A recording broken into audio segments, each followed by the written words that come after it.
Hello everyone, welcome to online study point. दोस्तों, आज है 1 जून और आज की इस वीडियो में हम 1 जून से रिलेटेड करंट अफेयर के सभी इंपॉर्टेंट क्वेश्चन को कवर करेंगे। तो यदि आप लोगों को इस वीडियो की पीडीएफ चाहिए तो आप हमारे इस मोबाइल एप्लीकेशन को भी इंस्टॉल कर सकते हैं, लिंक डिस्क्रिप्शन बॉक्स में दी हुई है। स्टार्ट करते हैं। हमारा पहला क्वेश्चन, हाल ही में पीएम केयर फंड योजना की शुरुआत किसने की है? तो पीएम केयर्स फंड की घोषणा ये भी हाल ही में की गई है केंद्र सरकार के द्वारा। किन के लिए की गई है? तो इस लॉकडाउन के दौरान ऐसे बच्चे जिनके माता पिता दोनों ही खत्म हो गए हैं कोरोना महामारी के बीच और ये अनाथ हो चुके हैं, तो बेसिकली इन्हीं के लिए ये योजना शुरू की गई है। और ये जो डेटा रिलीज़ किया गया है इसमें ये पाया गया है कि लगभग 577 यानी कि 577 बच्चे ऐसे हैं जिन्होंने अपने माता पिता दोनों को खो दिया है। तो इन्हीं के लिए ये योजना है जिसके तहत इन्हें आर्थिक सहायता प्रोवाइड कराई जाएगी केंद्र सरकार के द्वारा। और इस योजना के तहत जो बच्चा है ये 18 वर्ष तक की आयु, जब तक ये 18 साल का हो नहीं जाता तब तक इस फंड के माध्यम से इसे योगदान दिया जाएगा और योगदान के लिए उन्हें 10 लाख रुपए तक की आर्थिक मदद दी जाएगी।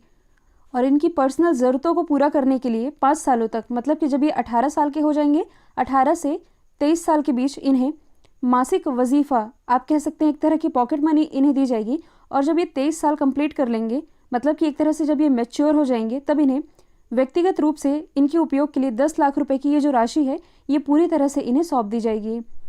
और ऐसा ही फैसला केंद्र सरकार के द्वारा किया गया है। अगला है आईपीएल 2021, इसका स्थानांतरण कहाँ किया गया है? तो जैसे कि आप सभी जानते हैं कि आईपीएल के मैचेस तो चल ही रहे थे, कुछ मैच हुए भी।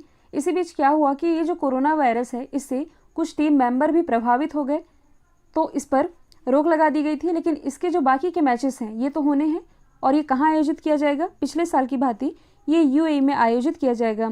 यूएई, इसके बारे में हम बीते दिनों से डिस्कस कर भी रहे हैं। इसकी कैपिटल क्या है? तो ये है अबू धाबी, करेंसी है यूएई दिरहम। और दुबई, ये भी यूएई में स्थित है। देखिए, जो दुबई इंटरनेशनल एयरपोर्ट है ये इंडियन करेंसी को स्वीकार करने वाला विश्व का पहला एयरपोर्ट भी है। इसी दुबई में दुनिया का सबसे ऊंचा झूला भी स्थापित किया गया है। यूएई के द्वारा इसका पहला मंगल मिशन यानी कि मार्स मिशन, जिसका नाम है होप, ये भी लॉन्च किया गया है। साथ ही इन्होंने अपने देश की पहली महिला अंतरिक्ष यात्री, इनके नाम की भी घोषणा की है। इनका नाम है नूरा अल मतरोशी। और कल ही मैंने आप लोगों को बताया था कि हाल ही में जो बॉलीवुड अभिनेता है संजय दत्त, इन्हें यूएई गवर्नमेंट के द्वारा क्या दिया गया है? Golden visa. गोल्डन वीज़ा प्राप्त करने वाले ये पहले अभिनेता बन गए हैं। अगला क्वेश्चन है, हाल ही में माउंट एवरेस्ट पर चढ़ने वाले दुनिया के सबसे उम्र दराज व्यक्ति कौन बने हैं? तो माउंट एवरेस्ट जो कि दुनिया की सबसे ऊंची चोटी है, कहाँ स्थित है? नेपाल में। तो इसी माउंट एवरेस्ट पर चढ़ाई करने वाले दुनिया के सबसे उम्र दराज व्यक्ति जो कि बन गए हैं आर्थर मुइर। इनकी उम्र है 75 साल, जो कि बिलोंग करते हैं अमेरिका से। इन्होंने किनका रिकॉर्ड तोड़ा है? इन्होंने रिकॉर्ड तोड़ा है बिल बुकरे का, जिन्होंने 67 साल की उम्र में 2009 में माउंट एवरेस्ट पर चढ़ाई करने का रिकॉर्ड बनाया था। यहाँ से आप बाकी ऑप्शन भी याद रखेंगे जो कि चर्चे में रहे हैं। एक तो है आर्थर मुइर, जो कि माउंट एवरेस्ट पर चढ़ाई करने वाले सबसे उम्र दराज व्यक्ति बने हैं। झांग होंग, ये कौन है? तो ये ऐसे, मतलब कि एशिया के ऐसे पहले व्यक्ति हैं और दुनिया के ऐसे तीसरे नेत्रहीन व्यक्ति हैं जिन्होंने माउंट एवरेस्ट पर चढ़ाई की है। और त्सांग यिंग हुन, इनका नाम भी चर्चे में है। ये हांगकांग से बिलोंग करती हैं और माउंट एवरेस्ट पर चढ़ाई करने वाली, मतलब कि सबसे कम समय में माउंट एवरेस्ट पर चढ़ाई करने वाली, लगभग इन्होंने 26 घंटे में माउंट एवरेस्ट की चढ़ाई पूरी की। और ऐसा करने वाली ये दुनिया की पहली महिला बनी है। सांग यिंग। कामी रीता शेरपा, जो कि नेपाल से ही बिलोंग करते हैं, माउंट एवरेस्ट पर सबसे ज़्यादा बार, मतलब कि टोटल 25 बार चढ़ाई करने वाले ये दुनिया के पहले व्यक्ति बन गए हैं। माउंट एवरेस्ट जो कि स्थित है नेपाल में, नेपाल जो कि भारत का पड़ोसी देश है। इस माउंट एवरेस्ट को नेपाल में किस नाम से जाना जाता है? सागर माथा के नाम से। और इसकी हाइट क्या है? तो करंट हाइट है इसकी 8848.86 मीटर। साथ ही इसी माउंट एवरेस्ट पर जो चाइना है इसके द्वारा एक कोरोना संक्रमण रेखा भी खींची गई है, कोरोना विभाजन रेखा। हाल ही में नेशनल इन्वेस्टिगेशन एजेंसी यानी कि एनआईए के महानिदेशक का अतिरिक्त प्रभार किसे दिया गया है? तो इसका एडिशनल चार्ज संभालेंगे कुलदीप सिंह। कुलदीप सिंह ये है कौन? तो ये प्रेजेंट टाइम में सीआरपीएफ यानी कि सेंट्रल रिजर्व पुलिस फोर्स, इसके महानिदेशक हैं। और ये तब तक नेशनल इन्वेस्टिगेशन एजेंसी के महानिदेशक रहेंगे जब तक इस पद पर कोई और व्यक्ति नियुक्त नहीं हो जाते हैं। अब यदि हम बात करें नेशनल इन्वेस्टिगेशन एजेंसी की, तो इसकी स्थापना हुई थी 2009 में। हेडक्वार्टर स्थित है नई दिल्ली में। अब यदि हम अदर ऑप्शन की बात करें जो कि करंट से रिलेटेड है, तो हाल ही में जो सुबोध कुमार जायसवाल है, ये सेंट्रल ब्यूरो ऑफ इन्वेस्टिगेशन के महानिदेशक बने हैं। YK सिन्हा, ये भी हाल ही में हमारे नए चुनाव आयुक्त बने हैं। और जो सुशील चंद्र हैं, ये हाल ही में भारत के 24वें क्रम के निर्वाचन आयुक्त बन गए हैं। इन्होंने स्थान लिया है सुनील अरोड़ा का। सुनील अरोड़ा जो कि अब गोवा के राज्यपाल बन गए हैं। अगला है, हाल ही में किसने पुराने गोवा में दूसरे फ्लोटिंग जेट्टी का उद्घाटन किया है? तो लास्ट ईयर ही मैंने आप लोगों को बताया था कि भारत का ये जो पहला फ्लोटिंग जेट्टी है, फ्लोटिंग जेट्टी कहने का मतलब है कि ये जो तैरता हुआ घाट है, ये स्थापित किया गया था गोवा में। और गोवा में ही ये जो दूसरा फ्लोटिंग जेट्टी है, इसका उद्घाटन किया गया है मनसुख मंडाविया के द्वारा। ये कौन है? तो ये प्रेजेंट टाइम में हमारे जल राज्य मंत्री है, इन्हीं के द्वारा इसका उद्घाटन किया गया है। और ये जो फ्लोटिंग जेट्टी है जो कि पुराने गोवा से किसे जोड़ेगा? पंजिम को जोड़ेगा। पंजिम की लोकेशन आप देख सकते हैं, ये है पंजिम की लोकेशन। पंजिम और ओल्ड गोवा को ये कनेक्ट करेगा, मतलब कि इन दोनों के बीच में ये कनेक्टिविटी बढ़ाने का काम करेगा। साथ ही इससे क्या होगा कि इन दोनों ही स्थानों के बीच फेरी और क्रूज सर्विस, फेरी तो आप सभी जानते हैं, नाव के माध्यम से एक स्थान से दूसरे स्थान तक, जैसे कि जो टैक्सी सर्विस होती है, सेम उसी तरह से ये फेरी सर्विस होगी जो कि इसी स्थान पर शुरू की जानी है।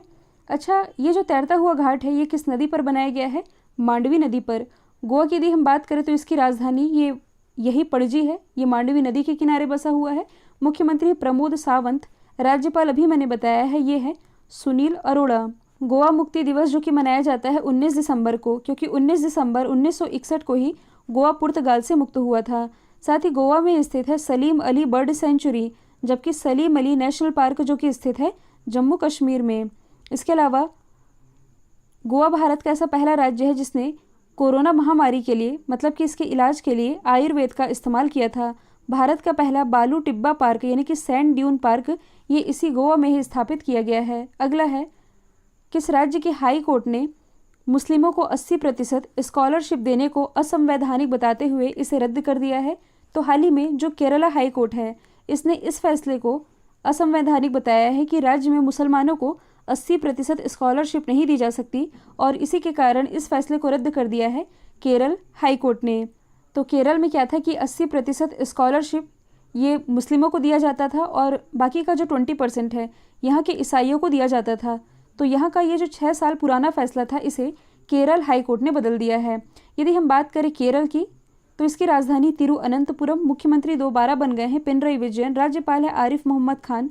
कुछ करंट के क्वेश्चन हैं, जैसे कि सौर ऊर्जा से संचालित, हालांकि ये करंट का नहीं है, लास्ट ईयर की न्यूज़ है ये।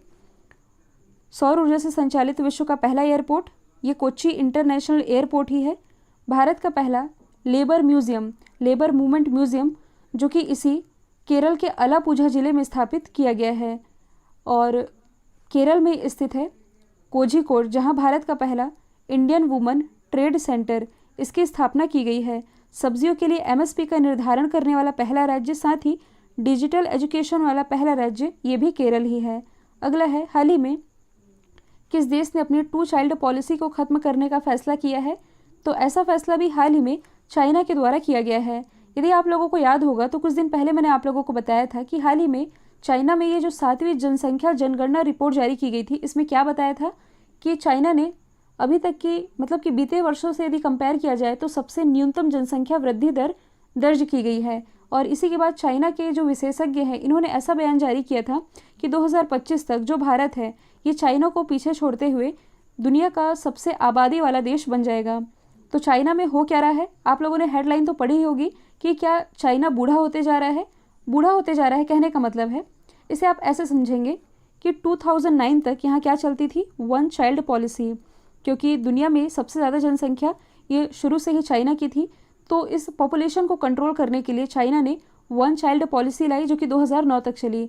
इसके बाद ये जो रेशियो है बिगड़ ना जाए, बूढ़ों और बच्चों के बीच का जो रेशियो है, इसे समान करने के लिए 2009 में यहाँ की सरकार ने 2 चाइल्ड पॉलिसी को मंजूरी दे दी। मतलब कि चाइना में ऐसे व्यक्ति जो कि अपने माता पिता के तो इकलौते संतान हैं, ऐसे व्यक्ति यहाँ 2 बच्चे पैदा कर सकते हैं। और ऐसा इसलिए क्योंकि चाइना में ये देखा गया है कि यहाँ जो यूथ की आबादी है, इसमें गिरावट आई है, जबकि यहाँ के जो बूढ़े लोग हैं, 60 साल से अधिक उम्र के लोग, इनकी आबादी में वृद्धि दर्ज की गई है। अब इसका क्या मतलब हुआ? तो कहने का मतलब है कि चाइना में जो कामकाजी लोग हैं ये बच्चे नहीं कर रहे हैं। बच्चे नहीं कर रहे हैं कहने का मतलब है कि ये यहाँ की पॉलिसी का पूरी तरह से पालन कर रहे हैं। इनकी तो संतानें हैं नहीं, जबकि जो 60 साल के अधिक उम्र के लोग हैं, जो बूढ़े लोग हैं, ये आने वाले कुछ समय में ये तो दुनिया से चले ही जाएंगे। तो ऐसे में यहाँ जो जनसंख्या का रेशियो है ये पूरी तरह से चेंज हो जाएगा, क्योंकि हाल ही में जो रिपोर्ट जारी की गई है इसमें यह पाया गया है कि चाइना में बीते वर्ष मतलब कि 2020 में 12 मिलियन बच्चे पैदा हुए हैं, जबकि 2019 में कितने हुए थे? 14.6 मिलियन। मतलब आप देख सकते हैं कि एक साल में इसने अपनी आबादी को कितना कंट्रोल किया है। एक साल में इसने अपनी आबादी 18% कम कर ली है। तो चाइना की जनसंख्या में मतलब कि इनके रेशियो में एकदम से ज़्यादा गैप ना आ जाए और चाइना जल्दी बूढ़ा ना हो जाए, इसके लिए अब इसने अपने देश में 3 बच्चों को भी अलाउ कर दिया है। तो चाइना ने किस तरह से अपने देश में जनसंख्या को कंट्रोल किया है स्टेप बाय स्टेप, भारत को भी इससे सीख लेनी चाहिए। मतलब कि इनकी पॉलिसी से हम तो कुछ सीख भी सकते हैं। जैसे कि भारत में कुछ राज्यों ने ऐसा फैसला कर रखा है कि जिन राज्यों में किसी माता पिता के 2 से अधिक बच्चे होंगे उन्हें सरकारी नौकरी नहीं दी जाएगी। तो कुछ अच्छे फैसले किए जा सकते हैं, क्योंकि भारत में 2 ही चीज़ें हैं जो कि तेज़ी से बढ़ रही हैं। एक तो है जनसंख्या, दूसरी है बेरोजगारी। तो इसे कंट्रोल करने के बारे में विचार करना ही चाहिए। चाइना की यदि हम बात करें, इसकी कैपिटल है बीजिंग, करेंसी है रेनमिनवी, प्रेसिडेंट है शी जिनपिंग। हाल ही में चाइना का जो चाइना पाकिस्तान इकोनॉमिक कॉरिडोर है ये चर्चे में रहा है। ये कहाँ से गुजरता है? तो भारत में यदि आप देखेंगे तो जम्मू कश्मीर के पास ये जो काराकोरम दर्रा है यहाँ से गुजरता है और पाकिस्तान के ग्वादर में जाकर के मिलता है। और चाइना का एक और प्रोजेक्ट है जो कि चर्चे में रहा है, बेल्ट रोड इनिशिएटिव। और इससे कौन एग्जिट हुआ है? ऑस्ट्रेलिया, जिसके कारण चाइना ने ऑस्ट्रेलिया के साथ अपने आर्थिक संबंधों को ख़त्म कर लिया है। हाल ही में विश्व तंबाकू निषेध दिवस ये कब मनाया गया? तो ये कई बार एग्जाम में पूछा जाता है। ये 31 मई को मनाया गया है। वर्ल्ड नो टोबैको डे, तो तंबाकू से हेल्थ को क्या क्या नुकसान होते हैं इसके बारे में लोगों को अवेयर करने के लिए हर साल 31 मई को ये दिवस मनाया जाता है। अच्छा, 28 मई को क्या मनाया गया है? तो 28 मई को मनाया गया है एमनेस्टी इंटरनेशनल डे, जबकि 25 मई को वर्ल्ड थायराइड डे मनाया गया। अगला है, हाल ही में किस राज्य सरकार ने शिशु सेवा योजना की शुरुआत की है? तो इसकी शुरुआत अभी हाल ही में असम गवर्नमेंट के द्वारा की गई है। अब देखिए, फर्स्ट क्वेश्चन में मैंने आप लोगों को बताया है कि ऐसे बच्चे जो अनाथ हुए हैं इन्हें वित्तीय सहायता प्रोवाइड कराएगी केंद्र सरकार।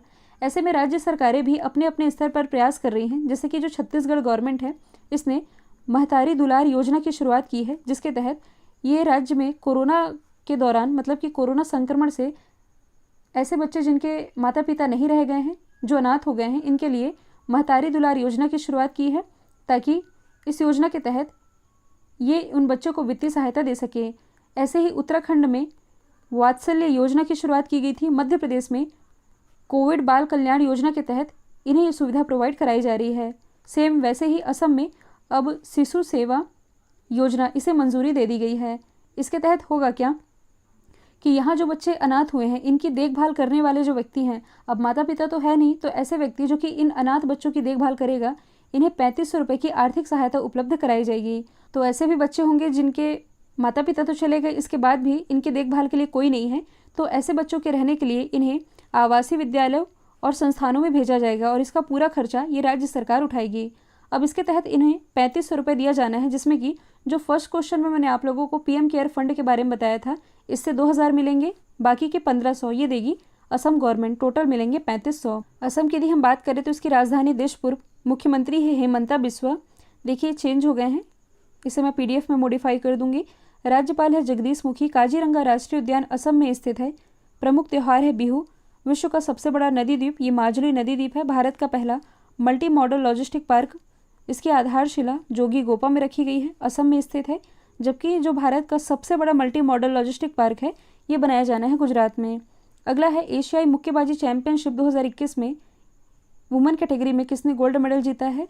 नाजिम किज़ाइबेने, जो कि बिलोंग करती हैं कजाकिस्तान से। और इन्होंने हराया किसे है? इन्होंने हराया है भारत की मैरी कॉम को। तो गोल्ड जीता है नाजिम किज़ाइबेने और इसमें सिल्वर जीता है मैरी कॉम ने। जबकि भारत की ही जो पूजा रानी है, ये 75 किलोग्राम की कैटेगरी में इन्होंने गोल्ड मेडल अपने नाम किया है। तो आप ये याद रखेंगे कि इस प्रतियोगिता का आयोजन कहाँ किया गया?